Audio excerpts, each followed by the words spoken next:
오늘은 2020년 파괴적 혁신기업 50선의 7위를 차지한 짚라인에 대해서 말씀을 드리겠습니다. 짚라인 하면 우리가 가평이나 이런 곳에 가서 하는 익스트림 스포츠를 보통 생각하시는데요. 같은 철자입니다만은 이 회사는 미국의 드론을 기반으로 한 무인 항공기를 기반으로 한 의료용품, 의약품 배달 서비스를 제공하는 회사입니다. 자, 이번 2020년 파괴적 혁신기업 50선의 7위를 차지한 짚라인에 대해서 살펴보겠습니다. 앞서 짚라인은 올해 7위에 선정된 것에 앞서 작년에는 CNBC 디스럽터 50의 19위에 선정되면서 처음 파괴적 혁신기업의 리스트를 올렸습니다.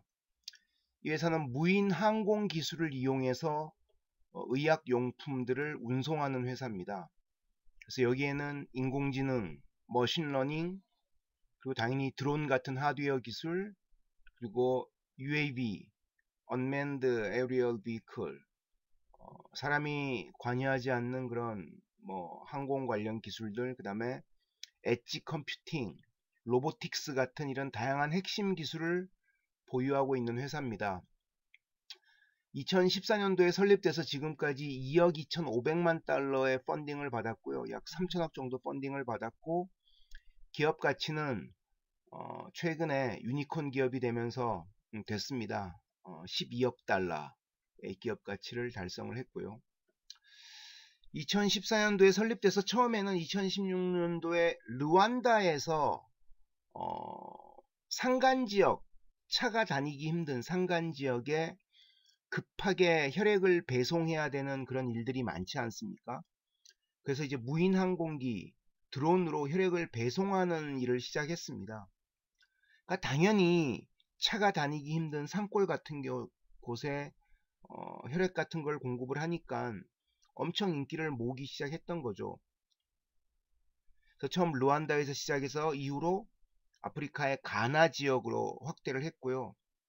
처음엔 주로 혈액 공급을 중심으로 하다가 이후에 사업 영역을 확대하면서 백신도 공급을 하고, 최근에는 코로나 바이러스 관련된 테스트 샘플까지도 운송을 하고 있습니다. 짚라인이 주목받는 이유는 먼저 오른쪽 그림을 보시다시피 저런 무인 항공기 드론입니다. 드론을 쏘면은 저 드론이 목적지까지 날아가서 목적지에서 착륙을 하는 것이 아니라 저렇게 낙하산이 달린 낙하산에 의료용품의 박스를 달아서 떨어뜨려 줍니다. 그러면은 그 낙하 지점에 있는 주로 의료센터 같은 병원 같은 곳에 의사나 간호사가 나와서 떨어지는 저 의약용품을 받는 식입니다.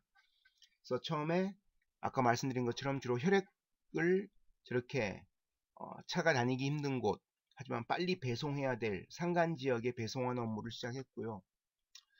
그래서 이 회사의 CEO인 켈러 리노도라는 사람이 한 얘기를 보면, 짚라인의 목표는 지구상에 어디에 있는 누구든지 간에 필요한 의약용품을 15분에서 30분 내에 배송받을 수 있도록 해주겠다는 것입니다.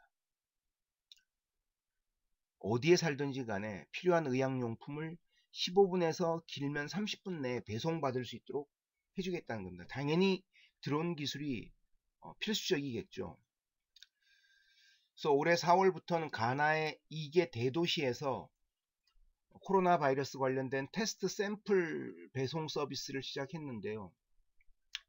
이렇게 드론을 기반으로 사람이 붐비는 대도시에 이렇게 운송 서비스를 한 거는 얘네가 최초라고 합니다. 또 동시에 지난 5월에 미국 노스캐롤라이나의 노번트 헬스라는 공공 조직인 것 같습니다. 공공기관과 파트너십을 맺고 샬롯 지역에 중요 의료용품을 장거리로 배송하는 사업을 시작했다고 합니다. 그러면서 이제 점점 초기 아프리카 루안다와 가나 두 개 국가에서 시작했던 사업 내용이 이제 본국인 미국을 비롯해서 여러 나라로 확대되고 있는 것이죠. 짚라인의 미래를 살펴보면요, 얘네가 드론 개발 기술도 아주 뛰어난 것 같습니다. 기존 제품에 비해서 최근에 신형 스페로우라는 드론 기종을 새롭게 발표했는데요. 이게 무게 1.75kg의 의약용품을 싣고 최대 120km를 비행할 수 있다고 합니다. 그러니까 당연히 반경 60km인 거죠. 60km를 날아가서 물건을 떨어뜨려주고 다시 기지로 돌아와야 되니까, 그러니까 60km 거리에 배송을 해주는 그런 기술을 가지고 있고요. 얘네가 이제 한 보도를 보니까 상용 드론으로 배송 최장거리 신기록을 가지고 있다고 합니다. 무려 127km. 이건 미국 내 공식 기록이라고 하고요. 그래서 이 짚라인의 디스트리뷰션 센터 허브라는 곳은 이 드론이 설치되어 있는 그런 이제 의약용품을 공급하는 일종의 허브 센터 같은 곳인데, 여기서 하루 최대 500회의 딜리버리 운송 서비스가 가능하다고 합니다. 그래서 의료 물류 체계가 부족한 전 세계 주요 지역에서 수요가 점점 앞으로 엄청 늘어날 것으로 저는 생각이 들고요. 그래서 얘네가 루안다, 가나, 미국 앞서 말씀드린 3개국에 이어서 올해 인도와 필리핀에서도 서비스를 시작한다는 그런 보도들이 연이어 나오고 있습니다. 아마 얘네가 앞으로 펀딩을 더 받고 하면서 각국의 주요 정부, 중앙정부나 주정부하고 보통 계약을 하거든요. 그러니까 안정적인 수익원도 확보하면서 빠르게 전 세계 주요 지역에 의료 물류 체계가 부족한 주요 지역의 사업 영역을 급속도로 빠르게 확대할 것으로 예상되고 있습니다. 지금까지 2020 파기적 혁신기업 50선의 7위를 차지한 짚라인에 대해 말씀드렸는데요. 저희 이러한 강의 내용이 여러분의 비즈니스에 도움이 된다고 생각하시면 꼭 구독 버튼과 좋아요 버튼 눌러주시고 알림 설정도 해주시면 감사하겠습니다. 자, 그럼 다음 시간에 좀 더 흥미로운 내용으로 여러분들 찾아뵙겠습니다.